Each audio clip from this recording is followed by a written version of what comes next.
Okay.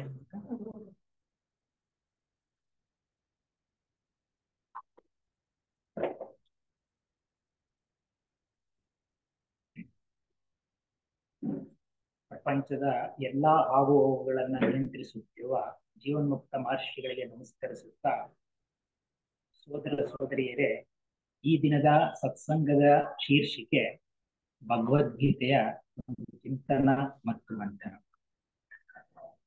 ಇದರಲ್ಲಿ ಏನಂದ್ರೆ, ಈ ಚಿಂತನ ಮಂಥನ ಮಾಡುವಷ್ಟು ನಾವು ದೊಡ್ಡವರಲ್ಲ. ಆದ್ರೆ ಈ ಭಗವದ್ಗೀತೆ ಬಗ್ಗೆ ಹಲವಾರು ದಾರ್ಶನಿಕರು, ಹಲವಾರು ಚಿಂತಕರು ಕೆಲವು ವ್ಯಾಖ್ಯಾನಗಳನ್ನ ನೀಡಿರ್ತಾರೆ. ಅದನ್ನ ನಾವು ನಿಮ್ ಜೊತೆ ಹಂಚಿಕೊಂಡು ಪರಸ್ಪರ ಅರ್ಥ ಮಾಡ್ಕೊಳ್ಳೋಣ ಅನ್ನೋದು ಒಂದು ನನ್ನ ಉದ್ದೇಶ. ಯಾಕೆ ಹೇಳ್ತಾ ಇದ್ದೀನಿ ಅಂದ್ರೆ, ಈ ಭಗವದ್ಗೀತೆ ಬಗ್ಗೆನೆ ನಮ್ಮ ಥಿಯೋಸಾಫಿಕಲ್ ಸೊಸೈಟಿಯ ಹಿರಿಯ ಸಾಧಕಿ ಅನಿಬೆಸೆಂಟ್ ಅವರೇ ಒಂದ್ ಕಡೆ ಹೇಳ್ತಾರೆ, ಭಗವದ್ಗೀತೆ ಬಗ್ಗೆ ಮಾತನಾಡೋಕ್ ಮೊದಲೇ ಹೇಳ್ತಾರೆ, in trying to speak Bhagavad Gita, I feel more strongly than it is possible for any one of you to feel my utter inadequacy for the cause.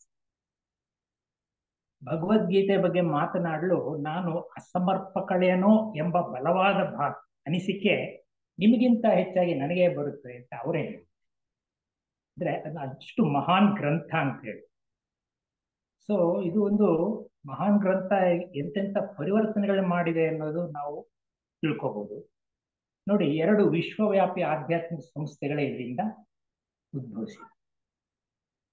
ಈಗಾಗಲೇ ತಿಳ್ಕೊಂಡ್ವಿ, 1937ರಲ್ಲಿ ದಾದಾ ಲೇಖರಾಜ್ ಅನ್ನೋರು ವಜ್ರದ ವ್ಯಾಪಾರಿ, ಈಗಿನ ಪಾಕಿಸ್ತಾನದ ಹೈದರಾಬಾದ್ನಲ್ಲಿ ಪ್ರತಿದಿನ ಅವ್ರ ಮನೆಯಲ್ಲಿ ಭಗವದ್ಗೀತೆ ಸತ್ಸಂಗ ಮಾಡ್ತಾ ಇದ್ರು. ಬೇರೆ ಏನಿಲ್ಲ, ಭಗವದ್ಗೀತೆ ಸತ್ಸಂಗ ನಡೆಸ್ತಾ ಇದ್ರು. ಅಲ್ಲಿನ ಹಿಂದೂಗಳೆಲ್ಲ ಅಲ್ಲಿ ಹಾಜರಾಗ್ತಾ ಇದ್ರು. ಆದ್ರೆ 47ರಲ್ಲಿ ಅಲ್ಲಿ ಸ್ವಾತಂತ್ರ್ಯ ಬಂದ ಮೇಲೆ ಅಲ್ಲಿ ವಾತಾವರಣ ಸರಿ ಹೋಗ್ಲಿಲ್ಲ. ಅವ್ರೇನ್ ಮಾಡಿದ್ರು, ಅವರ ಒಂದು ಹಿಂಬಾಲಕರನ್ನು 30 ಜನ ಕರ್ಕೊಂಡು ಮೌಂಟ್ ಅಬೂಗೆ ಬಂದು ಪ್ರಜಾಪಿತ ಬ್ರಹ್ಮ ಈಶ್ವರೀಯ ವಿಶ್ವವಿದ್ಯಾಲಯ ಅಂತ ಸ್ಥಾಪನೆ ಮಾಡಿದ್ರು. ಅದಕ್ಕೆ ಇದಕ್ಕೆ ಪ್ರೇರಣೆ ಭಗವದ್ಗೀತೆನೆ. ಇವತ್ತು ಒಂದು ದೊಡ್ಡ ಆಧ್ಯಾತ್ಮಿಕ ಸಂಸ್ಥೆ ವಿಶ್ವವ್ಯಾಪಿ ಹರಡಿದೆ. ಇನ್ನ ಒಂದು ನಿದರ್ಶನ ಅಂದ್ರೆ, ಅಥವಾ ಒಂದು ಉದಾಹರಣೆ ಅಂದ್ರೆ, 1953ರಲ್ಲಿ ಬಾಲಕೃಷ್ಣ ಮೆನನ್ ಅನ್ನೋರು ಋಷಿಕೇಶದ ಶಿವಾನಂದಾಶ್ರಮಕ್ಕೆ ಹೋಗ್ತಾರೆ. ಅವರು ಒಬ್ಬ ಪತ್ರಕರ್ತರಂತ ಹೋಗಿ ಅಲ್ಲಿ ಏನು ನಡೀತಾ ಇದೆಯೋ ನೋಡೋಣ, ತನಿಖೆ ಮಾಡೋಣ ಅನ್ನೋ ಭಾವನೆಯಲ್ಲಿ ಹೋಗ್ತಾರೆ. ಆದ್ರೆ ಅಲ್ಲಿ ಹೋಗಿ ಅಲ್ಲಿನ ಎಲ್ಲ ವಾತಾವರಣ ಮತ್ತೆ ಆ ಭಾವನೆಗಳನ್ನೆಲ್ಲ ನೋಡಿ ಅಲ್ಲೇ ಸನ್ಯಾಸ ಸ್ವೀಕರಿಸಿ ಚಿನ್ಮಯಾನಂದರ. ಇವತ್ತಿಗೂ ಕೂಡ ಚಿನ್ಮಯ ಮಿಷನ್ ಅವರೇ ಸ್ಥಾಪಿಸಿದ್ದು. ಅವರ ಮುಖ್ಯ ಉದ್ದೇಶ ಕೂಡ ಭಗವದ್ಗೀತೆನ ಒಂದು ಪ್ರಸಾರ ಮಾಡೋದು. ಇದು ಈ ಭಗವದ್ಗೀತೆಯ ಒಂದು ಚಿಂತನ ಮಂಥನ ಏನಕ್ಕೆ ಅಂದ್ರೆ, ಹಲವಾರು ಜನ ಮಾಡಿದ್ದಾರೆ. ಸುಮಾರು 100ಕ್ಕೂ ಹೆಚ್ಚು ಜನ ಮಾಡಿದ್ದಾರೆ. ನಮ್ಮ 3 ಜನ ಆಚಾರ್ಯರು ಮಾಡಿದ್ದಾರೆ ವ್ಯಾಖ್ಯಾನಗಳನ್ನ. ಆಮೇಲೆ ಇಸ್ಕಾನ್ನ ಸುಮಾರು ಪ್ರಭುಪಾದ ಅವರು ಮುಖ್ಯ ಸುಮಾರು ಜನ ಮಾಡಿದ್ದಾರೆ. ಚಿನ್ಮಯ ಮಿಷನ್ ಅವ್ರು ಮಾಡಿದ್ದಾರೆ. ಸಾಹಿತಿಗಳು ಮಾಡಿದ್ದಾರೆ. ಪೂತಿ ನರಸಿಂಹಾಚಾರು, ಡಿ ವಿ ಗುಂಡಪ್ಪನವರು, ಈ ತರ ಎಲ್ಲ ಮಾಡಿ. ಸೊ ಇವ್ರ ಮುಖ್ಯ ಉದ್ದೇಶ ಏನಪ್ಪಾ ಅಂದ್ರೆ, ಇದ್ರ ವ್ಯಾಖ್ಯಾನ ಮಾಡೋದಕ್ಕಿಂತ ಜನಸಾಮಾನ್ಯರಿಗೂ ಅದರ ಅರ್ಥ ಆಗಲಿ ಮತ್ತೆ ಅವರು ಅನುಷ್ಠಾನ ಮಾಡೋದು. ಸೊ ಇದರಲ್ಲಿ ಭಗವದ್ಗೀತೆ ಏನು, ಇದು ಕೌರವ ಪಾಂಡವರ ಕಥೆಯನ್ನು ಒಳಗೊಂಡಿರೋದು. ದ್ವಾಪರಯುಗದ ಅಂತ್ಯದಲ್ಲಿ ಒಂದು ಮಹಾಯುದ್ಧ ನಡೆಯುತ್ತೆ, ಅದು ಮಹಾಭಾರತ. ಸೊ ಇದನ್ನು ಬರೆದವರು ಭಗವಾನ್ ವೇದವ್ಯಾಸರು. ಒಂದು ರೀತಿಯಲ್ಲಿ ಇವರು ಕೌರವ ಪಾಂಡವರಿಗೆ ಪೂರ್ವಜರೇ ಆಗ್ತಾರೆ. ಆದ್ರೆ ಅವರು ಅಲ್ಲಿ ನಡೆದ ಎಲ್ಲ ಕಥೆಯನ್ನ, ಆ ಕುಲ ವಿನಾಶವನ್ನ ನಿರ್ವಿಕಾರವಾಗಿ ಚಿತ್ರಿಸಿದ್ದಾರೆ. ಒಟ್ಟು ಮಹಾಭಾರತದ ಶ್ಲೋಕಗಳು ಅಂದ್ರೆ 1,20,000 ಇದೆ. ಅದರಲ್ಲಿ 700 ಶ್ಲೋಕ ಮಾತ್ರ ಭಗವದ್ಗೀತೆ. ಒಂದ್ ರೀತಿಯಲ್ಲಿ ಹೇಳ್ಬೇಕಂದ್ರೆ, ಭಗವದ್ಗೀತೆಯಿಂದನೇ ಮಹಾಭಾರತಕ್ಕೆ ಒಂದು ಗರಿಮೆ ಬಂತು ಅಂತ ಹೇಳಿದ್ರು ತಪ್ಪಾಗಲ್ಲ ಅಂತ ಹಲವಾರು ಸಾಹಿತಿಗಳೇ ಹೇಳಿ. ಸೊ ಈ 700 ಶ್ಲೋಕಗಳಲ್ಲಿ 576 ಭಗವಾನ್ ಕೃಷ್ಣ ಹೇಳಿರೋ ಶ್ಲೋಕಗಳು, 84 ಅರ್ಜುನ ಕೇಳಿರೋದು, 39 ಸಂಜಯ, ಮತ್ತೆ ಮೊದಲನೇದು ಒಂದೇ ಒಂದು ಧೃತರಾಷ್ಟ್ರ ಕೇಳಿರ್ತಕ್ಕಂಥ ಶ್ಲೋಕಗಳು. ಇಲ್ಲಿ ಭಗವಾನ್ ಶ್ರೀಕೃಷ್ಣ ಸಮಸ್ತ ಉಪನಿಷತ್ತುಗಳ ಒಂದು ಸಾರ ಹೀರಿಕೊಂಡು ಅರ್ಜುನನಿಗೆ ನೀಡಿದ. ಉಪನಿಷತ್ತುಗಳಲ್ಲಿ ಏನ್ ಸಾರ ಇತ್ತು ಅದನ್ನ ಒಂದು ಆ ಸಮಯಕ್ಕೆ ಸರಿಯಾಗಿ ಇವರಿಗೆ ಬೋಧನೆ ಮಾಡಿದ್ದಾರೆ. ಈ ಬಗ್ಗೆ ಒಂದು ಶ್ಲೋಕ ಸಹ ಇದೆ. ಏನಪ್ಪಾ ಅಂದ್ರೆ, ಸರ್ವೋಪನಿಷದೋ ಗಾವೋ ದೋಗ್ಧ ಗೋಪಾಲ ನಂದನ ಪಾರ್ಥೋ ವತ್ಸ ಸುಭಿರ್ಭೋಕ್ತ ದುಗ್ಧಂ ಗೀತಾಮೃತಂ ಮಹತ್ ಅಂತ. ಅಂದ್ರೆ ಎಲ್ಲ ಉಪನಿಷತ್ತುಗಳು ಒಂದು ಹಸುಗಳಿದ್ದಾಗೆ, ಗೋಪಾಲನಂದನಾದ ಕೃಷ್ಣ ಹಾಲು ಕರೆಯೋದು, ಮಹತ್ತಾದ ಗೀತಾಮೃತವೇ ಹಾಲು, ಇದನ್ನ ಪಾನ ಮಾಡುವವರು ಜ್ಞಾನಿಗಳು. ಅದಕ್ಕೆ ಒಬ್ರು ರಾಮಕೃಷ್ಣಾಶ್ರಮದ ಸ್ವಾಮಿ ನಿತ್ಯಸ್ಥಾನಂದರು ಈ ರೀತಿ ಹೇಳ್ತಾರೆ, ನಾವು ಹಾಲನ್ನು ಕುಡಿದು ದೈಹಿಕ ಪುಷ್ಟಿ ಪಡ್ತೇವೆ, ಅದೇ ರೀತಿ ಗೀತಾಮೃತವನ್ನು ಕುಡಿದು ಆಧ್ಯಾತ್ಮಿಕ ಉನ್ನತಿಯನ್ನು ಪಡ್ಕೋಬೇಕು.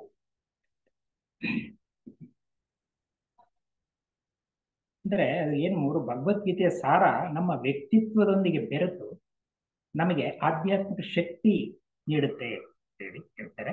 ಅವ್ರು ಮುಂದುವರಿಸ್ತಾ ಹೇಳ್ತಾರೆ, ಭಗವದ್ಗೀತೆ ಕಂಠಸ್ಥ ಆಗಿದ್ರೆ ಸಾಲದು, ಅಥವಾ ಕಂಠಪಾಠ ಸ್ಪರ್ಧೆ, ರಸಪ್ರಶ್ನೆ, ಪ್ರಬಂಧ ಸ್ಪರ್ಧೆ, ಉಪನ್ಯಾಸ ನೀಡುವುದು, ಇದ್ಯಾವುದರಿಂದನೂ ಅಂತ ಪ್ರಯೋಜನವಿಲ್ಲ. ಧೂಪ ದೀಪಾದಿಗಳಿಂದ ಪೂಜೆ ಮಾಡೋದು, ಇದರಿಂದ ಪ್ರಚಾರ ಸಿಗುತ್ತೆ ಅವರು. ಗೀತೆಯ ಸಂದೇಶ ನಮ್ಮ ಹೃದಯ ಪೀಠದಲ್ಲಿ ಪ್ರತಿಷ್ಠಾಪಿತವಾಗಬೇಕು. ನಮ್ಮ ಮಾತು, ಕೃತಿ, ಆಲೋಚನೆಗಳ ಮೂಲಕ ಹೊರಸೂಸುವಕ್ಕಾಗಬೇಕು. ಆಗಲೇ ಅದೊಂದು ನಾವು ಇದರ ಹಾಕ್ತೀವಿ, ಫಾಲೋ ಮಾಡಿದಾಗ ಆಗ್ತೀವಿ ಅಂತ ಹೇಳಿ. ಅದಕ್ಕೆ ಅವರು ಅದನ್ನ ಸಾಧನ ಶಾಸ್ತ್ರ ಅಂತಾರೆ, ಮತ್ತು ಅನುಷ್ಠಾನ ಪ್ರಧಾನ ಗ್ರಂಥ ಅಂತಾರೆ. ಅಂದ್ರೆ ಇದನ್ನ ಈಗ ನಮ್ಮ ಥಿಯಾಸಫಿಕಲ್ ಸೊಸೈಟಿನಲ್ಲೂ ಯಾವುದೇ ಒಂದು ಪ್ರವಚನ ಅದರಲ್ಲಿ ಹೇಳುವಾಗ ಅದನ್ನೇ ಹೇಳ್ತಾರೆ, ನಾವು ಹೇಳ್ತಾ ಇದ್ದೀವಿ, ನೀವು ಅನುಷ್ಠಾನ ಮಾಡಿ, ಸಾಧ್ಯವಾದಷ್ಟು ಅನುಷ್ಠಾನ ಮಾಡಿ ಅಂತ. ಅದನ್ನೇನೆ ಇಲ್ಲೂ ಇದನ್ನ ಒಂದು ಮಹಾನ್ ಸಂಗೀತ ಮೇಳ ಅಂತ ಒಂದು ಹೋಲಿಸ್ತಾರೆ. ಈಗ ಏನಾಗುತ್ತೆ, ಒಂದು ಸಂಗೀತ ಕಚೇರಿಯಲ್ಲಿ ಬರೀ ಹಾಡುವವನು ಮಾತ್ರ ಇರೋಲ್ಲ, ಹಾಡುವವನ ಜೊತೆಗೆ ಅನೇಕ ವಾದ್ಯಗಳಿವೆ, ವೀಣೆ, ಪಿಟೀಲು, ತಬಲ, ಇವೆಲ್ಲಗಳ ಧ್ವನಿಯೇ ಬೇರೆ. ಆದ್ರೆ ಅವೆಲ್ಲ ಹಾಡುವವನ ಶ್ರುತಿಗೆ ಜೋಡಣೆ ಆಗೋದ್ರಿಂದ ನಮಗೆ ಉತ್ತಮ ಸಂಗೀತ. ಆದ್ರೆ ಅದು ಬಿಟ್ಟು ಒಬ್ಬೊಬ್ರು ಬೇರೆ ಬೇರೆ ತರ ಒಂದು ಹೊರಡಿಸಿದ್ರೆ ಅದೊಂದು ಸಂತೆ ಗದ್ದಲ ತರ. ಅದನ್ನ ಅವ್ರು ಏನ್ ಹೇಳ್ತಾರೆ, ನಮ್ಮ ಜೀವನದಲ್ಲಿ ಇಂದ್ರಿಯಗಳು, ಮನಸ್ಸು, ಭಾವನೆಗಳು, ಈ ತರ ಹಲವಾರು ಅಂಶಗಳಿದೆ. ಇವೆಲ್ಲವನ್ನು ಭಗವತ್ ಶ್ರುತಿಯೊಂದಿಗೆ ಹೊಂದಿಕೊಂಡು ನಾವು ನಡೆದುಕೊಂಡಾಗ ನಮ್ಮ ವ್ಯಕ್ತಿತ್ವದಲ್ಲಿ ಸಾಮರಸ್ಯ ಉಂಟಾಗುತ್ತದೆ, ನಮ್ಮ ಜೀವನವೇ ಒಂದು ಸಂಗೀತವಾಗುತ್ತದೆ ಹೇಳಿ ಹೇಳ್ತಾರೆ. ಅದಕ್ಕೆ ಒಂದು ಶ್ಲೋಕ ಸಹ 9ನೇ ಅಧ್ಯಾಯದಲ್ಲಿ ಒಂದು ಶ್ಲೋಕ ಹೇಳ್ತಾರೆ, ಮನ್ಮನಾ ಭವ ಮದ್ಭಕ್ತೋ ಮದ್ಯಾಜಿ ಮಾಂ ನಮಸ್ಕರು ಮಾಮೇ ವೈಶ್ಯೇಸಿ ಯುಕ್ತೈವ ಮಾತ್ಮಾನ ಮತ್ಪರಾಯಣ. ಅಂದ್ರೆ ನಿಮ್ಮ ಮನಸ್ಸು, ಆಲೋಚನಾ ಶಕ್ತಿ ಎಲ್ಲವೂ ಭಗವದ್ ಅಭಿಮುಖವಾಗಿರಲಿ, ಆಲೋಚನೆಗಳು ಭಗವತ್ ಪ್ರೇರಿತವಾಗಿರಲಿ. ಮದ್ಯಾಜಿ ಅಂದ್ರೆ ಎಲ್ಲ ಕರ್ಮಗಳನ್ನು ಭಗವಂತನಿಗೆ ಅರ್ಪಿಸುವುದು, ಅಹಂಕಾರವನ್ನು ಸಹ ಭಗವಂತನಿಗೆ ಅರ್ಪಿಸಿ ಶರಣಾಗುವುದು ಹೇಳಿ ಹೇಳ್ತಾರೆ. ಇದರಿಂದ ವ್ಯಕ್ತಿತ್ವದಲ್ಲಿ ಒಂದು ಸಾಮರಸ್ಯ ಉಂಟಾಗುತ್ತೆ ಅಂತ ಅವರು. ಇದರಲ್ಲಿ ಕತ್ತಲು ಮತ್ತೆ ಅಹಂಕಾರ ಎರಡು ಒಂದೇ ಎನ್ನುವುದರಲ್ಲಿ, ಈಗ ಕತ್ತಲು ಹೋದ್ರೆ ಏನಾಗುತ್ತೆ, ಬೆಳಕು ಬರುತ್ತೆ. ಅದೇ ರೀತಿ ಅಹಂಕಾರ ಹೋದ್ರೆ ಅರಿವು ಬರುತ್ತೆ. ಇಲ್ಲಿ ರಾಮಕೃಷ್ಣಾಶ್ರಮ ಸ್ವಾಮಿ ಜಗದಾತ್ಮಾನಂದರು ಅವರು ಇದನ್ನ ಒಂದು ಸಮನ್ವಯ ಶಾಸ್ತ್ರ ಅಂತ ಹೇಳಿ. ಯಾಕೆಂದ್ರೆ ಆ ಭಗವದ್ಗೀತೆ ಬೋಧಿಸಿದ ಸಂದರ್ಭದಲ್ಲಿ ಭಾರತದಲ್ಲಿ ನಮ್ಮ ಧಾರ್ಮಿಕ ವಾತಾವರಣ ಹೇಗಿತ್ತು, ವೇದಗಳ ಯುಗ ಮುಗಿದಿತ್ತು, ಪುರಾಣಗಳ ಯುಗ ಶುರುವಾಗಿತ್ತು, ಅನೇಕ ಮತ ಪಂಗಡಗಳಿದ್ವು, ಶೈವ, ಶಾಕ್ತ, ವೈಷ್ಣವ ಮುಂತಾದ ಎಲ್ಲ ಧಾರ್ಮಿಕ ಪಂಥಗಳು ಹರಡಿಕೊಂಡಿದ್ವು. ಉಪನಿಷತ್ತುಗಳ ತಾತ್ವಿಕ ಚಿಂತನೆಗಳಿದ್ವು, ವಿವಿಧ ದೇವರುಗಳ ಯಾಗಯಜ್ಞಗಳು, ಯೋಗ ಸಾಧಕರು, ಪರಸ್ಪರ ವಿರುದ್ಧ ಎನಿಸುವ ಧಾರ್ಮಿಕ ವಿಚಾರಗಳು ಎಲ್ಲ ತರದ್ದು ಇತ್ತು.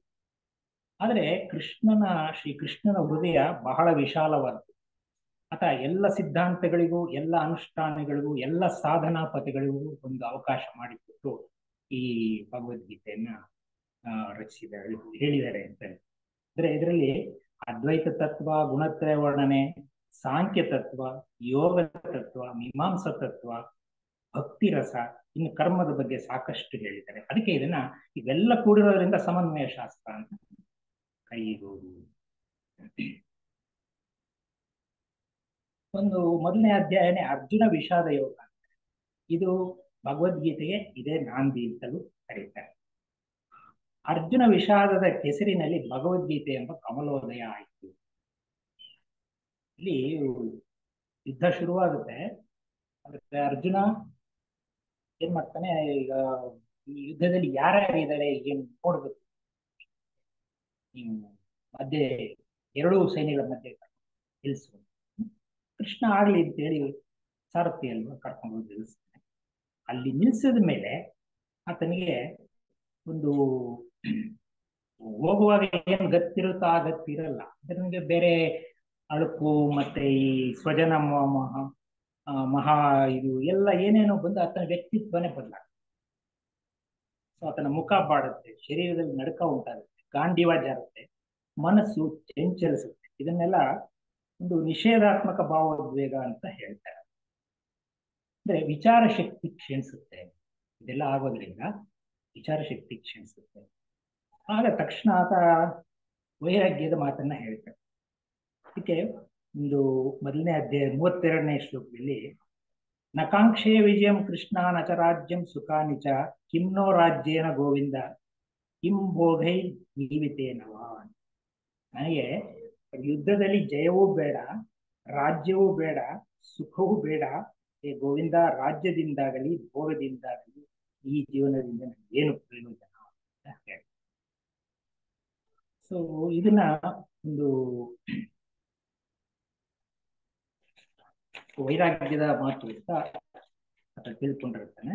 ಮತ್ತೆ ನಾನು ಈ ರೀತಿ ಹೇಳಿದ್ರಿಂದ ಕೃಷ್ಣ ನನಗೆ ಒಂದು ಹೊಗಳ್ಬೋದು, ಪರವಾಗಿಲ್ಲ, ನೀನು ಹ್ಯೂಮನಿಟಿ ಇದೆಲ್ಲ ಇದೆ ಮಾನವೀಯತೆ ಇದೆ ಅಂತ ಆತರ ಒಂದೇ ಅಂದ್ಕೊಂಡಿರ್ತಾನೆ.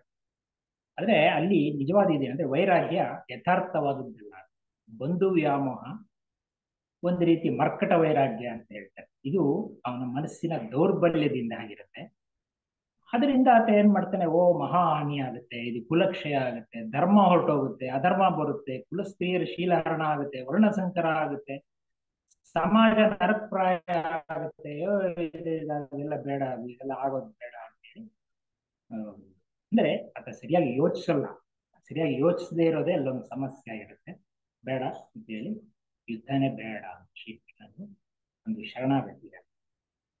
ಇಲ್ಲಿ ಒಂದು ಏನು ಅಂದ್ರೆ ಎಲ್ಲ ತಿಳ್ಕೊಳ್ಳಿ, ನಾವು ಸರಿಯಾಗಿ ಯೋಚಿಸದೆ ಇರುವುದೇ ಒಂದು ಸಮಸ್ಯೆ. ನಾವು ಏನೇ ಜೀವನದಲ್ಲಿ ಒಂದು ಸ್ಟೆಪ್ ಸರಿಯಾಗಿ ಯೋಚಿಸಬೇಕು ಅನ್ನೋ ಒಂದು ಪಾಠ.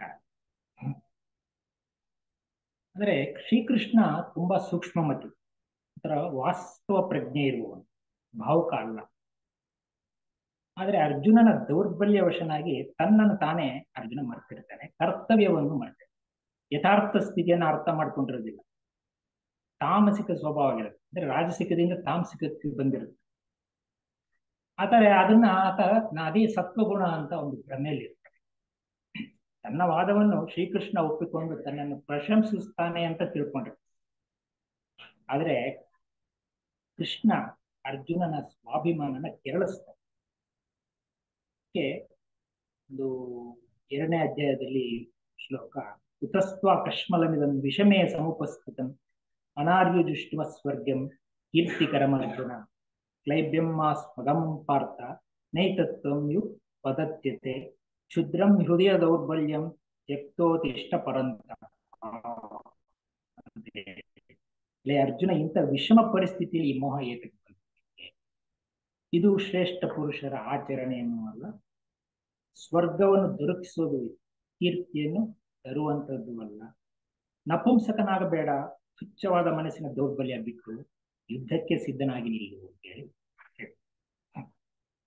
ಮನಸ್ಸಿನ ದೌರ್ಬಲ್ಯ ಬಿಟ್ಟು ಅಂತ ಇಲ್ಲಿ ಹೇಳ್ತಾರೆ. ದೈಹಿಕ ದೌರ್ಬಲ್ಯತೆ ಅನೇಕ ರೋಗ ರುಜಿನಗಳಿಗೆ ಕಾರಣ ಆಗುತ್ತೆ, ಅದು ನಮ್ಗೆ ಗೊತ್ತಿದೆ. ಆ ಸಂದರ್ಭದಲ್ಲಿ ನಾವೇನ್ ಮಾಡ್ತೀವಿ, ಒಂದು ಆಹಾರ ನಿಯಂತ್ರಣ ಮಾಡ್ಕೊಳ್ತೀವಿ, ಸೂಕ್ತ ವ್ಯಾಯಾಮ ಮಾಡ್ತೀವಿ, ಒಂದು ಶಿಸ್ತಿನ ಜೀವನ ಮಾಡ್ತೀವಿ, ಆಮೇಲೆ ಸೂಕ್ತ ಚಿಕಿತ್ಸೆ ಕೂಡ ಪಡ್ಕೊಳ್ತೀವಿ. ಆದ್ರೆ ಇಲ್ಲಿ ಏನಾಗಿದೆ, ಮಾನಸಿಕ ದುರ್ಬಲತೆ. ಈ ಮಾನಸಿಕ ದುರ್ಬಲತೆ ಏನ್ ಮಾಡಿದೆ, ವ್ಯಕ್ತಿಯನ್ನ ನೀತಿ ಮಾರ್ಗದಿಂದ ಜಾರುವಂತೆ ಸರಿಯಾಗಿ ಯೋಚನೆ ಮಾಡಕ್ ಆಗ್ತಾ ಇಲ್ಲ. ತನ್ನ ಸ್ವಭಾವವನ್ನೇ ಮರೆತು ಬಿಟ್ಟಿರ್ತಾನೆ, ವಿವೇಕವನ್ನು ಕಳೆದುಕೊಳ್ಳುತ್ತಾನೆ. ಆದ್ರೆ ಕೃಷ್ಣನ ಮಾತುಗಳಿಂದ ಆತನಿಗೆ ಸ್ವಲ್ಪ ತಪ್ಪಿನ ಅರಿವಾಗುತ್ತದೆ. ಆದರೂ ಪದೇ ಪದೇ ಕೇಳ್ತಾನೆ, ನನಗೆ ಸ್ಪಷ್ಟತೆ ಸಿಗ್ತಾ ಇಲ್ಲ, ನಾನು ಹೇಗೆ ಯುದ್ಧ ಮಾಡ್ಲಿ, ನನಗೆ ಮತ್ತೆ ತಿಳುವಳಿಕೆ ಕೊಡು ಅಂತ ಕೇಳ್ತಾ ಇರ್ತಾರೆ ಅರ್ಜುನ. ಅಂದ್ರೆ ಅಲ್ಲಿ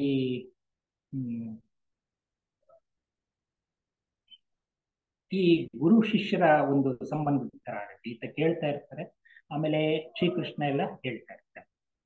ಇಲ್ಲಿ ಈ ಅನಿ ಬೆಸೆಂಟ್ರು ಒಂದ್ ಕಡೆ ಹೇಳ್ತಾರೆ, ಈ ಅರ್ಜುನ ವಿಷಾದಕ್ಕೆ ಶ್ರೀಕೃಷ್ಣನ ಸ್ಪಷ್ಟ ನಿಖಿರ ಬೋಧೆ ಇರುತ್ತೆ.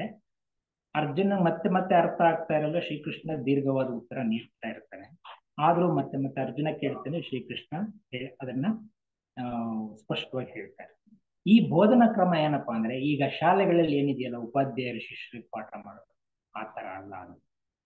ಅದು ಇವ್ರೇನ್ ಮಾಡ್ತಾರೆ, ಉಪಾಧ್ಯಾಯರು ಪುಸ್ತಕಗಳಲ್ಲಿ ಏನಿದೆಯೋ ಅದನ್ನ ಹೇಳ್ತಾರೆ. ಆದ್ರೆ ಶ್ರೀಕೃಷ್ಣ ಏನ್ ಮಾಡ್ತಾನೆ, ಒಂದಾದ ಮೇಲೆ ಒಂದು ಶ್ಲೋಕದ ಮೂಲಕ ಅರ್ಜುನನಿಗೆ ಏನು ಹೇಳಬೇಕು ಅದನ್ನು ಸ್ಪಷ್ಟವಾಗಿ ಅರ್ಥ ಮಾಡಿಸ್ತಾರೆ. ಇದು ಎಂತ ವಿಚಿತ್ರ ಅಂತಲೂ ಹೇಳ್ತಾರೆ. ಇಲ್ಲಿ ಇನ್ನೊಂದು ಒಂದು ಪಾಠ ಏನಪ್ಪಾ ಅಂದ್ರೆ, ಅದನ್ನು ಪದೇ ಪದೇ ಹೇಳಬೇಕಾದ ಅವಶ್ಯಕತೆ, ಅರ್ಜುನನಿಗೆ ಭಗವಂತನ ಗೀತಾಮೃತವನ್ನು ಗ್ರಹಿಸುವ ಮನಸ್ಸು ಮತ್ತು ಅದನ್ನು ಅರ್ಥ ಮಾಡಿಕೊಳ್ಳುವ ಬುದ್ಧಿವಂತಿಕೆಯ ಕೊರತೆ ಇದ್ದು ಕಾಣುತ್ತೆ. ಅದಕ್ಕೆ ಆತ ಪದೇ ಪದೇ ಕೇಳ್ತಿರ್ತಾರೆ. ಸೊ ಇದರಲ್ಲಿ ಗೀತೆಯಲ್ಲಿ ಮೊದಲೇ ಪಾಠ, ಶಿಷ್ಯ ಸಿದ್ಧನಿರಬೇಕು, ಹೇಳುವ ಸಿದ್ಧನಿರಬೇಕು ಅಂತ ಅದೊಂದು ಹೇಳಿ. ಅಂದ್ರೆ ಏನು, ಇವಾಗ ಸೂರ್ಯನ ಬೆಳಕು, ಅದಕ್ಕೊಂದು ಉದಾಹರಣೆ ಕೊಡ್ತಾರೆ. ಸೂರ್ಯನ ಬೆಳಕು ಕುರುಡನ ಕಣ್ಣುಗಳ ಮೇಲೆ ಬಿದ್ದರೆ ಆತನಿಗೇನು ಅಂತ ಬದಲಾವಣೆ ಆಗಲ್ಲ. ಅದು ಎಷ್ಟು ನಾವು ಅದನ್ನು ಆಸ್ವಾದಿಸ್ತೀವ. ಅದೇ ರೀತಿ ವೀಣೆಯ ಮಾಧುರ್ಯ ಕಿವುಡನ ಮುಂದೆ ಇದ್ರೆ ಆತನಿಗೇನು ಅದರನ್ನು ಆಸ್ವಾದಿಸಕ್ಕಾಗಲ್ಲ. ಹಾಗೆ ಗೀತಾಮೃತದ ಪಾಠ ನಮಗೆ ಗ್ರಹಿಸೋ ಮನಸ್ಸು, ಅರ್ಥ ಮಾಡಿಕೊಳ್ಳೋ ಬುದ್ಧಿವಂತಿಕೆ ಇಲ್ಲ ಅಂದ್ರೆ ನಮ್ಗೇನು ಅದು ಅರ್ಥ ಆಗಲ್ಲ. ಒಂದು ಹೇಳ್ತಾರೆ, of the divine wisdom you cannot learn one syllable, not even a letter until you live it in life. As you learn to live it slowly the great meaning will dawn upon your intelligence only as step by step. ಅಂದ್ರೆ ಗೀತೆಯಂತೆ ಜೀವಿಸದ ಹೊರತು ಒಂದಕ್ಷರನು ಕಲಿಯೋದಕ್ಕೆ ಸಾಧ್ಯ ಇಲ್ಲ. ಅದನ್ನ ಜೀವನದಲ್ಲಿ ಅಳವಡಿಸಿಕೊಂಡಾಗ ಮಾತ್ರ ಗೀತೆಯ ಅರ್ಥ ನಮ್ಮ ಬುದ್ಧಿಶಕ್ತಿಗೆ ಗೋಚರಿಸಿ ಹಂತ ಹಂತವಾಗಿ ವೈಯಕ್ತಿಕ ವಿಕಾಸ ಆಗುತ್ತೆ. ಏನೋ ಎಷ್ಟೋ ಜನ ಓದ್ತಾರೆ, ತುಂಬಾ ಚೆನ್ನಾಗಿದೆ, ಮತ್ ನನ್ಗೆ ಗೊತ್ತಿಲ್ದಿರೋದು ಏನಿದೆ, ಎಲ್ಲ ಗೊತ್ತಿರೋದೆ ಅಂತಂದ್ರೆ, ಆದ್ರೆ ಅದನ್ನ ಈ ರೀತಿಯ ಅರ್ಥೈಸ್ತಾರೆ. The reading that brings the fruit of knowledge is not the reading of the life, but the reading of the life. Each true reading marks a stage of human evolution.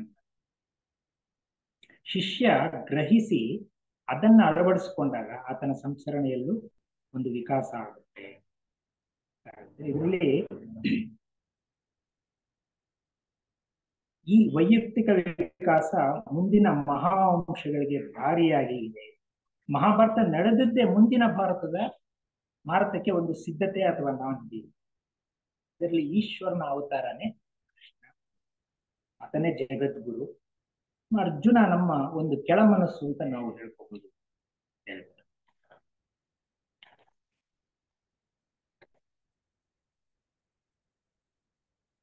ಎರಡು ಅರ್ಥಗಳನ್ನ ಅಲ್ಲಿ ನಾವು ಭಗವದ್ಗೀತೆ ಹೇಳ್ಬೋದು. ಒಂದು ಹಿಸ್ಟಾರಿಕಲ್, ಐತಿಹಾಸಿಕ ಅಂತೇಳಿ, ಇನ್ನೊಂದು ಒಂದು ರೂಪಕವಾಗಿ. ಈ ಐತಿಹಾಸಿಕ ಅಂತಂದ್ರೆ, ಈ ಪ್ರಾಚೀನ ಪವಿತ್ರ ಗ್ರಂಥಗಳಲ್ಲಿ ಏನು ಸತ್ಯ ಇರುತ್ತೆ ಅದನ್ನ ಯಾರು ಭಾರತೀಯರು ಒಪ್ಪಲ್ಲ, ಅದೇನೋ ಒಂದು ಪುರಾಣ ಅಂತ ಹೇಳ್ತಾರೆ. ಆದ್ರೆ ಈ ಇತಿಹಾಸ ಏನಪ್ಪಾ ಅಂದ್ರೆ, ಮಾನವನ ವಿಕಾಸಕ್ಕಾಗಿ ಈಶ್ವರನ ಸಂಕಲ್ಪದ ನಿರ್ವಹಣೆ. ಅಂದ್ರೆ ಮುಂದೆ ಬರುವ ಈಶ್ವರನ ವಿಕಾಸಕ್ಕಾಗಿ ಪ್ರಸ್ತುತ ಅಧಿಕಾರಾರೂಢ ಈಶ್ವರನ ಅವಧಿಯಲ್ಲಿ ನಿರ್ವಹಣೆಗೊಳ್ಳುತ್ತದೆ. ನಾವೇನು ಸಂಸರಣೆ ಮತ್ತೆ ವಿಕಾಸ ಹೇಳ್ತೀವಲ್ಲ, ಅದರ ಒಂದು ಆ ಮಾರ್ಗದಲ್ಲಿ ಇದು ಒಂದು ಹಂತ ಅಂತೀವಿ. ಇವರು ಒಂದು ರೂಪಕವಾಗಿ ಅಂದ್ರೆ ಇದರ ಅಂತರಾರ್ಥ ಎಲ್ಲ ಕಾಲಗಳಲ್ಲೂ ಅನ್ವಯಿಸುತ್ತೆ. ಪ್ರತಿ ವ್ಯಕ್ತಿಯಲ್ಲೂ ಆ ಸಾರ್ವಕಾಲೀನ ಸತ್ಯ ಪುನಃ ಪುನಃ ಸೂಕ್ಷ್ಮ ರೂಪದಲ್ಲಿ ಪುನರಾವರ್ತನೆ. ಅಂದ್ರೆ ಈಶ್ವರನು ಮಾನವ ವ್ಯಕ್ತಿಯ ಜೀವಾತ್ಮನೊಡನೆ ಜೀವಿಸುತ್ತಾ ಆತನ ಉಪಾಧಿಗಳನ್ನೇ ಇಲ್ಲಿ ತನ್ನ ಉಪಾಧಿಗಳನ್ನಾಗಿ ಮಾಡಿ ಅಂದ್ರೆ ಎರಡರಲ್ಲೂ ಇರೋದು ಒಂದೇ ಚೈತನ್ಯ, ಒಬ್ಬನೇ ಪ್ರಭು. ಒಂದನ್ನ ಯಾರು ಸರಿಯಾಗಿ ಅರ್ಥ ಮಾಡ್ಕೊಳ್ತಾರೆ ಅವರಿಗೆ ಎರಡನೆಯ ಇದು ತಿಳಿಯುತ್ತೆ. ಏನ್ ಹೇಳ್ತಾರೆ, ವ್ಯಕ್ತಿಯ ವಿಕಸನವೇ ಒಂದು ಮಹತ್ ಬ್ರಹ್ಮಾಂಡದ ವಿಕಾಸ ಅಂತ ಹೇಳಿ. ಅಧಿಕಾರರೂಢ ಈಶ್ವರನೇ ಪುರುಷಾತ್ಮ ಎಂಬ ಸತ್ಯ. ಸಂಸರಣಗೊಳ್ಳುತ್ತಿರುವ ವ್ಯಕ್ತಿ ವಿಕಾಸ ಹೊಂದುತ್ತಿರುವ ಭಾವಿ ಈಶ್ವರನ ಅಸ್ಪಷ್ಟ ಪ್ರತಿಬಿಂಬ.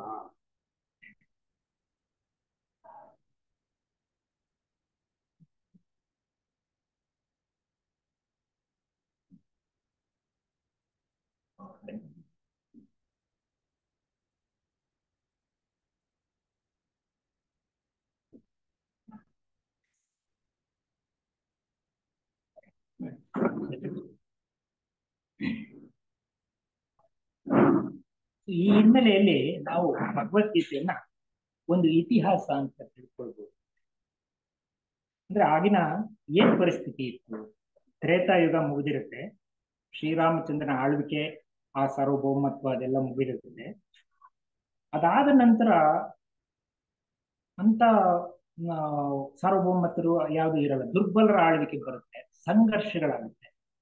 ಮತ್ತೆ ಪರಶುರಾಮ ಸುಮಾರು ಕ್ಷತ್ರಿಯ ಕುಲನ ನಿರ್ಮೂಲನ ಮಾಡ್ಲಿಕ್ಕೆ ಹೋಗ್ತಾರೆ. ಇದರಿಂದ ಸ್ವಾರ್ಥ ದ್ವೇಷಗಳು ಉಲ್ಬಣ ಆಗುತ್ತೆ, ಧರ್ಮದ ಅವನತಿ ಶುರುವಾಗುತ್ತೆ. ಇಂಥ ಸಂದರ್ಭದಲ್ಲಿ ಕೃಷ್ಣನ ಅವತಾರ ಅನಿವಾರ್ಯವಾಗಿತ್ತು ದ್ವಾಪರಯುಗದಲ್ಲಿ.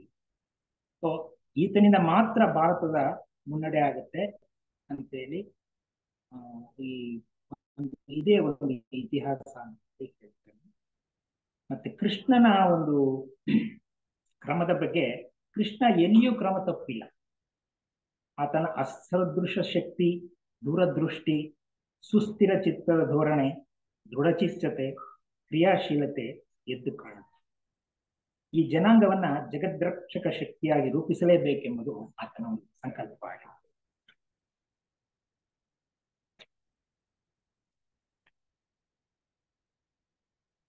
ಅಂದ್ರೆ ಈಶ್ವರ ಸಂಕಲ್ಪ ಒಂದಿದೆ, ಅದು ನಡೆದೇ ತೀರಬೇಕು. ಇದರಲ್ಲಿ ಇಷ್ಟಾನಿಷ್ಟಗಳ ಪ್ರಶ್ನೆ ಇಲ್ಲ. ಯಾವ ಶಕ್ತಿಯು ಇದನ್ನು ನಿಲ್ಲಿಸಬಾರದು. ಅಜ್ಞಾನ ಅವಿವೇಕಗಳನ್ನು ತಿದ್ದರಾಗಲ್ಲ, ನಾವು ಸರಿಪಡಿಸ್ತೇವೆ ಎಂಬುದು ಮೂರ್ಖತನದ ಮಾತಾಗುತ್ತೆ ಅಂತೇಳಿ ಅರ್ಜುನನ್ಗೂ ಕೂಡ ಇದನ್ನ ಉಪದೇಶ. ಆಮೇಲೆ ಒಂದು ಹಂತದಲ್ಲಿ ಅಂತ ಹೇಳ್ತಾನೆ, ನಾನೇ ಯಮ, ನಾನೇ ಕಾಲ. ಸೊ ಇಲ್ಲಿ ಏನು ನಡೀತಾ ಇದೆಯೋ ಅದೆಲ್ಲ ನನ್ನಿಂದಾನೇ ನಡೀತಾ ಇರೋದು, ನೀನು ಬರೀ ನಿಮಿತ್ತ ಮಾತ್ರ. ಈಗ ದ್ರೋಣಾಚಾರ್ಯ, ಭೀಷ್ಮಾಚಾರ್ಯ ಇವರೆಲ್ಲ ನಾಳೆ ಸತ್ತೋಗ್ಬಿಟ್ಟಿದ್ದಾರೆ. ಅದು ಹೇಳ್ತಾರೆ, ನೀನು ಹಿಂಜರಿಯುವಂತೆ ಇಲ್ಲ, ಕರ್ತವ್ಯದಲ್ಲಿ ಧುಮುಕು. ಈಶ್ವರನ ಯೋಜನೆಗೆ ಮಾನವರ ಸಹಕಾರವನ್ನು ಕೊಡ್ತಿ ಹೇಳಿ ಆ ಮಹಾಸಂಕಲ್ಪವನ್ನು ನೀನೆಂದಿಗೂ ಬದಲಾಯಿಸಲ್ಲ. ಅದರೊಡನೆ ಸಹಕರಿಸುವ ಸದಾವಕಾಶ ಸುದೈವದಿಂದ ನಿನಗೆ ಒದಗಿ ಬಂದಿದೆ. ನೀನು ದುರಹಂಕಾರದಿಂದ ವಿರೋಧಿಸಿದರೆ ಅನಾಹುತವಾದಿತ್ತು. ನಿನ್ನ ಸಹಕಾರ ಇಲ್ಲದಿದ್ದರೂ ಈಶ್ವರ ಸಂಕಲ್ಪ ಖಂಡಿತ ನೆರವೇರುತ್ತೆ ಅಂತ ಹೇಳಿ. ಆದ ಕಾರಣ ಯುದ್ಧ ಮಾಡು ಎಂದು ಆಜ್ಞೆ ಮಾಡುತ್ತಾರೆ. ನೀನು ನಿಮಿತ್ತ ಮಾತ್ರ, ಅವರನ್ನೆಲ್ಲ ನಾನು ಆಗಲೇ ಸಂಹಾರ ಮಾಡಿದ್ದೇನೆ. ಕೊಲ್ಲುವುದೆಂದರೆ ಬಿಡುಗಡೆ. ಅವರ ದೇಹಗಳು ವಿಕಾಸಕ್ಕೆ ಅಡ್ಡಿಯಾಗಿದೆ. ಸೊ ಮರಣವು ಈಗ ಅವರ ಗೆಳೆಯ. ಅವರ ಚೈತನ್ಯದ ವಿಕಸನಕ್ಕಾಗಿ ದೇಹಗಳು ನಾಶವಾಗುತ್ತಲಿವೆ. ಈ ದೇಹಗಳನ್ನ ಧ್ವಂಸಗೈದು ಆತ್ಮಸ್ವರೂಪಿಗಳಾದ ಇವರ ಬಿಡುಗಡೆಯ ಕಾರ್ಯಕ್ಕೆ ನೆರವಾಗು. ಅಂದ್ರೆ ಈಗ ಅದೇನು ಆತ್ಮ ಅವಿನಾಶಿ ಅಂತೆಲ್ಲ ಮೊದಲು ಹೇಳಿರ್ತಾನೆ. ಸೊ ಆತ್ಮಗಳಿಗೆ ಬಿಡುಗಡೆಗೆ ನೀನು ನೆರವಾಗಬೇಕು, ದೇಹಗಳನ್ನ ನೀನು ಕೊಲ್ಲಬೇಕು, ಈ ಮಹಾಕಾರ್ಯಕ್ಕೆ ನೆರವಾಗಬೇಕು ಅಂತ ಹೇಳ್ತಾರೆ. ಅದರಲ್ಲಿ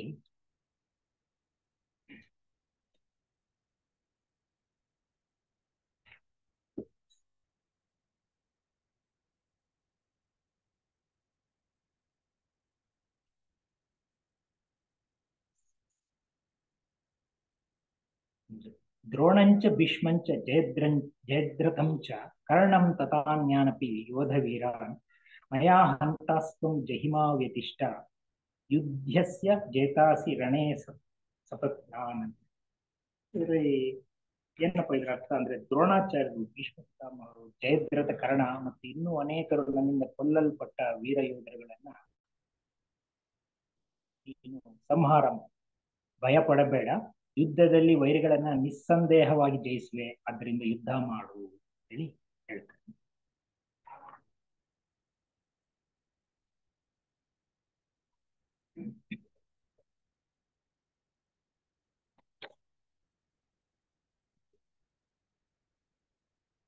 ಇನ್ನು ಮುಂದುವರಿಸ್ತಾ ಅನಿಬೆಸೆಂಟು ಒಂದ್ ಕಡೆ ಹೇಳ್ತಾರೆ, ಅರ್ಜುನ ಶ್ರೀಕೃಷ್ಣನ ಅಚ್ಚುಮೆಚ್ಚಿನ ಸ್ನೇಹಿತ. ಆತನಿಗೆ ಶ್ರೀಕೃಷ್ಣ ಬೆಳೆದ ರೀತಿ, ಆತ ಶತ್ರುಗಳನ್ನ ಸದೆ ಬಡದ ರೀತಿ, ಕೃಷ್ಣನ ಜೀವನದ ಕ್ರಮ, ಇವೆಲ್ಲವೂ ಕೂಡ ಅರ್ಜುನ ಮೇಲೆ ಅಳಿಸಲಾಗದ ಪ್ರಭಾವವನ್ನು ಬೀರಿದೆ. ಆದ್ರಿಂದ ಆತ ಮುಂಬರೋ ಮಹಾಯುದ್ಧದಲ್ಲಿ ಮಹತ್ವಪೂರ್ಣ ಪಾತ್ರ ನಿರ್ವಹಿಸಲು ಸಿದ್ಧಗೊಳಿಸಿರ್ತಾನೆ. ಈಶ್ವರನ ಯೋಜನೆಯಲ್ಲಿ ಅವನು ನಿರ್ವಹಿಸಬೇಕಾದ ಪಾತ್ರ ಇದೊಂದಿದೆ. ಆದರೆ ಅವನ ಕಣ್ಣಿಗೆ ಆಗ ಒಳೆದಿರಲಿಲ್ಲ, ಮಾಯೆಯು ಮುಸುಕಿತ್ತು. ಎಷ್ಟೇ ಅಸಮಾಧಾನ ತೋರ್ಪಡಿಸಿದರೂ ಆತನ ಹೊಣೆಗಾರಿಕೆಯಿಂದ ತಪ್ಪಿಸಿಕೊಳ್ಳಲು ಸಾಧ್ಯವೇ ಇರಲಿಲ್ಲ. ಉಪಾಧಿಗಳು ನಾಶ ಹೊಂದತಕ್ಕವು, ಆತ್ಮ ಅವಿನಾಶಿ. ಉಪಾಧಿಯ ಕೆಲಸ ಮುಗಿದ ತಕ್ಷಣ ಅವು ಪಂಚಭೂತಗಳಲ್ಲಿ ಲೀನವಾಗುತ್ತದೆ. ಆತ್ಮನು ಪುನಃ ಹೊಸದೊಂದು ಶರೀರವನ್ನು ನಿರ್ಮಿಸಿಕೊಳ್ಳುವನು. ಇದೇ ವಿಕಾಸದ ಪಥ ಎಂದು ಅರಿವು ಆತನಿಗೆ ಆಗಬೇಕು. ಅಂದ್ರೆ ಸೃಷ್ಟಿಯ ಹಿಂದೆ ಏನು ಚೈತನ್ಯ ಇದೆ ಅದರ ಮಹತ್ವವನ್ನ ಅರಿಯಬೇಕು. ಒಂದು ಶ್ಲೋಕ ಸಹ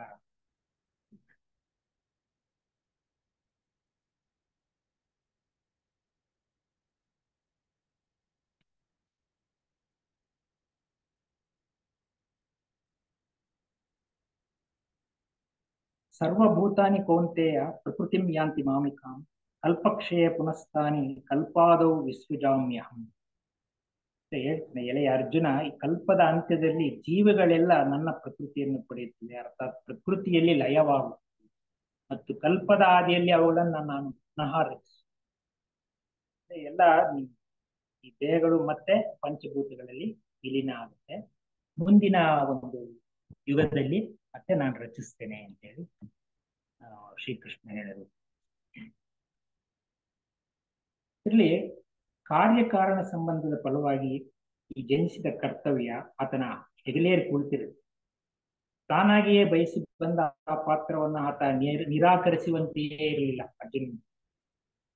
ಆದರೆ ತಾತ್ಕಾಲಿಕವಾಗಿ ಅರ್ಜುನನಲ್ಲಿ ಹುಟ್ಟಿದ ಆ ಖಿನ್ನತೆ, ವೈರಾಗ್ಯ, ಆ ಕೋಮಲ ಭಾವ, ಅದು ಎಂಥದೇ ಇರಲಿ, ಒಟ್ಟಿನಲ್ಲಿ ಆತನಲ್ಲಿ ಹರಿಯುತ್ತಿದ್ದುದು ಶಾಸ್ತ್ರ. ಸಹಜ ಗುಣ ನಿಬದ್ಧನಾಗಿ ಆತ ಹೋರಾಡಲೇಬೇಕು. ನಾನೆಂದರೆ ಆತ ವಿನಾಶವನ್ನು ಅಪ್ಪುತ್ತಿದ್ದನು. ಕೃಷ್ಣ ಅರ್ಜುನ್ಗೆ ಹೇಳ್ತಾನೆ, ಈಶ್ವರನ ಯೋಜನೆಗೆ ಮಾನವರ ಸಹಕಾರವನ್ನು ಕುರಿತಾಗಿ ಹೇಳಿದ್ದೇನೆ. ಆ ಮಹಾ ಸಂಕಲ್ಪವನ್ನು ನೀನೆಂದಿಗೂ ವ್ಯತ್ಯಾಸಗೊಳಿಸಲಾರೆ. ಅದರೊಡನೆ ಸಹಕರಿಸುವ ಸದಾವಕಾಶ ಸುದೈವದಿಂದ ನಿನಗೆ ಬಂದಿದೆ. ನಿನ್ನ ಹಿಂದಿನ ಕರ್ಮ ಸಹಕರಿಸಲು ಪ್ರಚೋದಿಸಿದರು, ಇನ್ನು ಅಹಂಕಾರದಿಂದ ವಿರೋಧಿಸಿದರೆ ಅನಾಹುತವಾಗಿತ್ತು. ನಿನ್ನ ಸಹಕಾರವಿದ್ದರೂ ಸರಿ, ಇಲ್ಲದಿದ್ದರೂ ಸರಿ, ಈಶ್ವರ ಸಂಕಲ್ಪವಂತೂ ದಿಗ್ವಿಜಯಗೊಳ್ಳುವುದು ಖಂಡಿತ. ಇದೆಲ್ಲ ಆದ್ಮೇಲೆ ಏನಾಗುತ್ತೆ, ಇಷ್ಟೆಲ್ಲ ಅರ್ಜುನ ಪದೇ ಪದೇ ಕೇಳಿದ್ರು ಕೂಡ ಶ್ರೀಕೃಷ್ಣ ಅದಕ್ಕೆ ಸೂಕ್ತವಾಗಿ ಶ್ಲೋಕಗಳ ಮೂಲಕ ಯುದ್ಧ ಮಾಡಲೇಬೇಕು ಅಂತ ಹೇಳಿದಾಗ ಕೊನೆಯಲ್ಲಿ ಅರ್ಜುನನಿಗೆ ಸತ್ಯದ ಮಹಾದರ್ಶನ ಆಯಿತು. ಆತನಿಗೆ ಬಾಹ್ಯ ಜಗತ್ತಿನ ಬಗ್ಗೆ ಆತನಿಗಿದ್ದ ದೃಷ್ಟಿನೇ ಬೇರೆ, ಇತಿಹಾಸದ ಅರ್ಥ ಸ್ಫುರಿಸಿತು. ಆ ದಿವ್ಯ ಯೋಜನೆಯ ಸುಸ್ಥಿರತೆ ಗೋಚರ ಆಯಿತು. ಮಹಾಪ್ರಭುವಿನೊಡನೆ ಸಹಕರಿಸುವ ಅರ್ಹತೆಯುಳ್ಳ ಜೀವಾತ್ಮಗಳಿಗೆ ಆತನ ಯೋಜನೆಯಲ್ಲಿ ವಹಿಸಬೇಕಾದ ಪಾತ್ರದ ಅರಿವಾಗುತ್ತದೆ. ಈಶ್ವರನ ಯೋಜನೆಯಲ್ಲಿ ನಟರಂತೆ ನಿಮಿತ್ತ ಮಾತ್ರ ವರ್ತಿಸುವ ಜೀವಾತ್ಮನ ಸ್ಥಾನ ಅರ್ಥವಾಗುತ್ತದೆ. ಇವರು ನನ್ನ ಸ್ನೇಹಿತರು, ಬಂಧುಗಳು, ಆಪ್ತರು ಎಂಬ ವ್ಯಾಮೋಹ ನಷ್ಟ ಆಗುತ್ತೆ. ಜಗದ್ಭವ್ಯ ವಿಶ್ವರೂಪ ದರ್ಶನ, ಆ ಬೋಧೆ ಅವರ ಕಣ್ಣನ್ನ ತೆರೆಯಿಸ್ತದೆ. ಸ್ವಾಮಿ, ನನ್ನ ಮೋಹ ನಷ್ಟವಾಯಿತು, ನಾನು ಯುದ್ಧ ಮಾಡುತ್ತೇನೆ ಎನ್ನುತ್ತಾ ಸಂತೋಷದಿಂದ ಪ್ರಭು ಚರಣಗಳ ಮೇಲೆ ತಲೆ ಎತ್ತಿ. ಇಲ್ಲಿ ಅರ್ಜುನನಿಗೆ ಈ ಮಹಾಸತ್ಯದ ಅರಿವಾಗುತ್ತೆ. ಬಾಹ್ಯ ಜಗತ್ತಿನ ಮೇಲೆ ಆತನ ದೃಷ್ಟಿ ಬೇರೆ ಆಗುತ್ತೆ. ಈಶ್ವರನೊಡನೆ ಸಹಕರಿಸುವ ಆತನ ಪಾತ್ರ ಏನು ಅನ್ನೋದು ಅರಿವಾಗುತ್ತೆ. ಇದಕ್ಕೆ ಒಂದು ಕೊನೆಯಲ್ಲಿ ಅರ್ಜುನ ಹೇಳ್ತಕ್ಕಂಥದ್ದು, ನಷ್ಟೋ ಮೋಹ ಸ್ಮೃತಿಲಬ್ಧ ತ್ವತ್ಪ್ರಸಾದಾನ್ ಯಾಚ್ಯುತ ಸ್ಥಿತೋಸ್ಮಿ ಗತ ಸಂದೇಹ ಕರಿಷ್ಯೇ ವಚನಂ ತವ ಅಂತ. ಅರ್ಜುನ ಏನು ಹೇಳ್ತೇನೆ, ಎಲೆ ಅಚ್ಯುತ, ನಿನ್ನ ಕೃಪೆಯಿಂದ ನನ್ನ ಮೋಹ ನಾಶ ಆಗಿದೆ, ನನಗೆ ಜ್ಞಾನೋದಯವಾಯಿತು, ಸಂದೇಹವಿಲ್ಲದವನಾಗಿದ್ದೇನೆ, ನಿನ್ನ ಆಜ್ಞೆಯನ್ನು ಪರಿಪಾಲಿಸುತ್ತೇನೆ ಹೇಳಿ ಒಂದು ಕೊನೆಯಲ್ಲಿ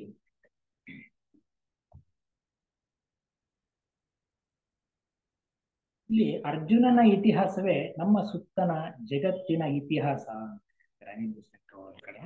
ಮಾಯೆಯ ಆಚೆಗಿರುವ ಚೈತನ್ಯವನ್ನು ಅದೇ ಮಾಯೆ ಈಚೆಗಿರುವ ಈಚೆಗಿರುವ ಜೀವನದ ಸ್ವರೂಪವನ್ನು ನಾವು ಅರಿತುಕೊಳ್ಳಬೇಕು ಮತ್ತು ಇವೆರಡರ ಸಹಕಾರ ಸಂಬಂಧಗಳನ್ನು ಅರ್ಥ ಮಾಡಿಕೊಳ್ಳಬೇಕು. ಆಗ ಮಾತ್ರ ಜೀವನ ಸಂಗ್ರಾಮದಲ್ಲಿ ಸಂಶಯ, ಮಾಯೆ, ಭ್ರಮಗಳನ್ನು ಮೀರಿ ಸತ್ಯದ ಪರವಾಗಿ ಹೋರಾಡಲು ಸಾಧ್ಯ. ಆಮೇಲೆ ಸಂಶಯ ಪ್ರವೃತ್ತಿ, ವ್ಯಾಮೋಹ, ಮಾಯೆಗಳು ಮಾನವನ ಪ್ರಬಲ ವೈರಿ. ಮಾಯೆಯಿಂದ ಮುಕ್ತನಾಗಬೇಕು. ಸಂಶಯವು ಮನಸ್ಸಿಗೆ ವೃತ್ತಿಯನ್ನು ಕೆಡಿಸಿ ಸತ್ಯವನ್ನೆಲ್ಲ ಶೋಧಿಸಿಬಿಡುತ್ತೆ. ಈ ಸಂಶಯ ವೃತ್ತಿಯಿಂದ ಬಿಡುಗಡೆ ಆಗ್ಬೇಕು. ಸಂಶಯ ವೃತ್ತಿ ಮುಂದುವರೆದರೆ ಸಂಬಂಧಗಳು ಸಹ ಕೆಡುತ್ತೆ ಅಂತ ಹೇಳಿ ಅದಕ್ಕೂ ಒಂದು ಶ್ಲೋಕ ಹೇಳಿದ್ರು.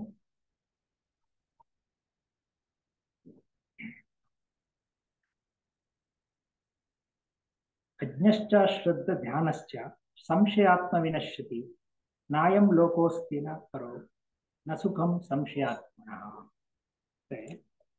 ಭಗವದ್ ವಿಷಯಗಳನ್ನು ತಿಳಿಯದ ಅಜ್ಞಾನಿ ಹಾಗೂ ಶ್ರದ್ಧೆ ಇಲ್ಲದವನು ಹಾಗೂ ಸಂಶಯ ಸ್ವಭಾವದವನು ಪಾರಮಾರ್ಥಿಕವಾಗಿ ಭ್ರಷ್ಟನಾಗಿರುತ್ತಾನೆ. ಅಂತ ಸಂಶಯ ಪಡುವ ಪುರುಷನಿಗಾದರೂ ಸುಖವೂ ಇಲ್ಲ, ಲೋಕವೂ ಇಲ್ಲ ಮತ್ತು ಪರಲೋಕವೂ ಇಲ್ಲ. ಅರ್ಥಾತ್ ಇಹ ಪರ ಎರಡೂ ಕಡೆಗಳಲ್ಲಿ ಭ್ರಷ್ಟನಾಗಿ ಹೋಗ್ತಾನೆ.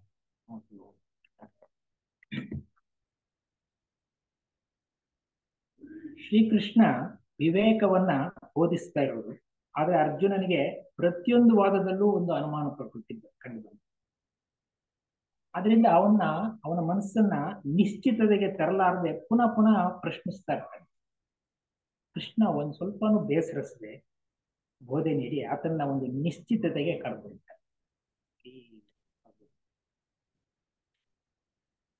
ಆಮೇಲೆ ಅವ್ರು ಹೇಳ್ತಾರೆ, ನಮ್ಮ ಜೀವನದ ಸ್ವಂತ ಅನುಭವಗಳಲ್ಲೂ ಅರ್ಜುನ ಹಾದು ಹೋಗುವ ಎಲ್ಲ ಹಂತಗಳನ್ನು ಗುರುತಿಸ್ತಾರೆ.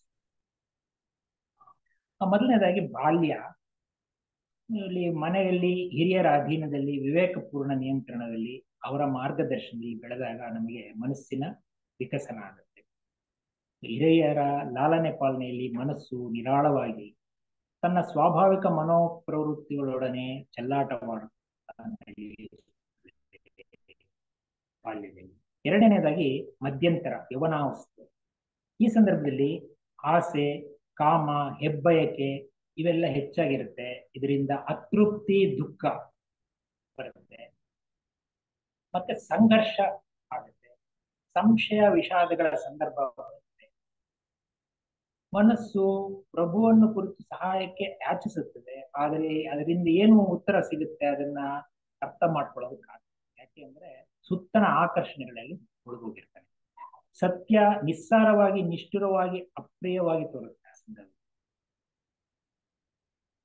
ಅದನ್ನ ಅನುಸರಿಸಿದ್ರೆ ಜೀವನವನ್ನೇ ಹೊಂದಿಕೊಂಡಂತೆ ಅಂತ ಭಾಸ ಆಗುತ್ತೆ. ಅಂದ್ರೆ ಇದು ಮನಸ್ಸಿನ ಯುದ್ಧ ಅಂತ ಅವ್ರು ಹೇಳುದು. ಅವ್ರು ಏನ್ ಹೇಳ್ತಾರೆ, ಅದನ್ನೇ ಅಂತರಂಗದ ಕುರುಕ್ಷೇತ್ರ ಅಂತ ಹೇಳಿ.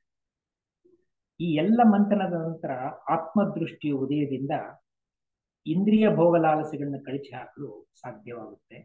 ಆಗ ಮನಸ್ಸು ಲೌಕಿಕ ವಿಷಯಗಳ ಮೇಲೆ ಹರಿದಾಗ ಆಕರ್ಷಣೆ ತನ್ನಿಂತಾನೇ ಹಿಮ್ಮೆಟ್ಟುತ್ತೆ, ಮಾಯೆಯನ್ನು ಧ್ವಂಸ ಮಾಡುತ್ತೆ. ಮಹಾಭಾರತದಲ್ಲೂ ಹೀಗೆ ಅರ್ಜುನನಿಗೆ ವ್ಯಾಮೋಹ ಮಾಯೆಗಳಿಂದ ತಾನೊಬ್ಬನೇ ಒಂಟಿಯಾದೆ ಅಂತ ಅನ್ಸುತ್ತೆ. ಆಗ ಆತನಿಗೆ ಈ ಆತ್ಮದರ್ಶನದ ಒಂದು ಮಹಾಪ್ರಯತ್ನ. ನಾನು ಏಕಾಂಗಿ ಅಲ್ಲ, ಮತ್ತೆ ನಾನು ಏನ್ ಮಾಡ್ತಾ ಇದ್ದೇನೆ ಅದು ಪರಮೇಶ್ವರನ ಒಂದು ಆ, ಸಂಸರಣ ನೀತಿಯಲ್ಲಿ ನಾನು ಆ, ಸಣ್ಣ ಕ್ರಮ ಅಷ್ಟೇ ಅಂತ ತಿಳ್ಕೊಂಡು ಆಗ ಆ ಜ್ಞಾನ ಉದಯಿಸಿ ಉತ್ಸಾಹ ಹೆಚ್ಚಾಗಿ ಕೊನೆಯವರೆಗೂ ಹೋರಾಟ. ಈ ಹೋರಾಟ ಸಾಮಾನ್ಯವಾದ್ದಲ್ಲ. ಎಂಥ ಗಂಡಾಂತರ ಬಂದರೂ ಮಹಾಗುರುವಿನ ಕೃಪಾ ಕವಚ ರಕ್ಷಣೆ ಇರುತ್ತೆ. ಅಂದ್ರೆ ಯುದ್ಧದ ಸಮಯದಲ್ಲಿ ಒಂದ್ಸಾರಿ ಒಂದು ಪ್ರಬಲವಾದ ಶಕ್ತಾಯುಧ ಬರುತ್ತೆ. ಆಗ ಕೃಷ್ಣ ಅದಕ್ಕೆ ಇದನ್ನ ರಕ್ಷಣೆ ಮಾಡೋದಕ್ಕೆ ಆ ಶಕ್ತಾಯುಧನ ಬೇರೆ ಕಡೆ ತಿರುಗಿಸ್ತಾರೆ. ಆಮೇಲೆ ಒಂದನ್ನ ತಾನೇ ತೆಗೆದುಕೊಳ್ತಾನೆ. ಮತ್ತೆ ಕರ್ಣನ ಒಂದು ನಾಗಾಸ್ತ್ರ ಬಂದಾಗ ಇಡೀ ರಥವನ್ನ ಭೂಮಿಗೆ ಇನ್ನು ಕೆಳಗಿಳಿಸಿ ಆ ನಾಗಾಸ್ತ್ರವನ್ನ ತಪ್ಪಿಸ್ತಾನೆ. ಈಗ ಎಲ್ಲ ಸಹಾಯನೂ ಭಗವಂತ ಮಾಡ್ತಾನೆ.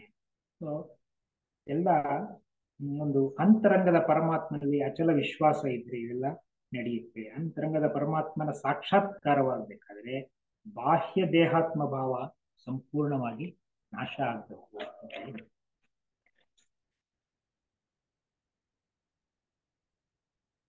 ಇದರಲ್ಲಿ ಈ ಅಂತರಂಗದ ಕುರುಕ್ಷೇತ್ರದಲ್ಲಿ ನಾವು ಗೆಲ್ಬೇಕು ಅಂತ ಹೇಳಿ ಅವರು ಪ್ರತಿಯೊಬ್ಬ ಸಾಧಕ ವೀರನ ಅನುಭವ ಇದು. ಈ ಘೋರ ಖಿನ್ನತೆಯ ಪರಿಪೂರ್ಣ ಏಕಾಂಗಿತನದ ಅವಸ್ಥೆಯಲ್ಲಿ ಅರ್ಜುನನಿಗೆ ಆತ್ಮ ಸಾಕ್ಷಾತ್ಕಾರ ಪಡೆಯಲು ಸಾಧ್ಯ ಆಯಿತು. ಅದರಿಂದ ಜೀವನದಲ್ಲಿ ಸಾಧಕ ಯೋಧರು ಹೆದರಬಾರದು. ಸ್ನೇಹಿತರು ನಿಂದೆಗೆ ಗುರಿ ಮಾಡಿದಾಗ, ಹಿರಿಯರು ಖಂಡಿಸಿದಾಗ, ಸಮಾನರು ತುಚ್ಛೀಕರಿಸಿದಾಗ ಧೈರ್ಯಗುಂದದೆ ಸದೃಢ ಚಿತ್ತರಾಗಿ ಮುನ್ನಡೆಯಬೇಕು. ಪರಮಾತ್ಮನು ನಿಮ್ಮ ಅಂತರಂಗದಲ್ಲೇ ಆಗಿದ್ದಾನೆ. ಆತ್ಮ ದೇಹವೆಂಬ ಉಪಾಧಿಗೆ ಬದ್ಧನಾಗಿದೆ. ನಿಮ್ಮ ಕುರುಕ್ಷೇತ್ರ ಮಹಾಯುದ್ಧದ ಪರಿಸಮಾಪ್ತಿಯಲ್ಲ, ಇಲ್ಲಿ ಮಾಯೆ ಎಂಬ ಶತ್ರು ಧ್ವಂಸವಾಗಿದೆ. ಆತ್ಮ ಸಾಕ್ಷಾತ್ಕಾರದ ಹೊಂಬಳಿಕಿನಲ್ಲಿ ನಿಮ್ಮ ಅಂತರಂಗವನ್ನು ದರ್ಶಿಸುವಿರಿ. ಇದರಿಂದ ಧನ್ಯರಾಗುವಿರಿ. ಅನಿಬೆಸೆಂಟ್ರವರು ಭಗವದ್ಗೀತೆಯನ್ನು ಓದು ಹಿಂಟ್ಸ್ ಟು ಸ್ಟಡಿ ಭಗವದ್ಗೀತಾ ಅನ್ನೋ ಪುಸ್ತಕದಲ್ಲಿ ಬರೆದಿದ್ದಾರೆ. ಅದನ್ನ ಹನುಮಂತರಾಯ ತರ್ಜುಮೆ ಮಾಡಿ ಅದರಿಂದ ಈ ಮಾಹಿತಿ ಇವರಿಗೆ ಮುಂದೆ ಇಟ್ಟಿದ್ದೇನೆ.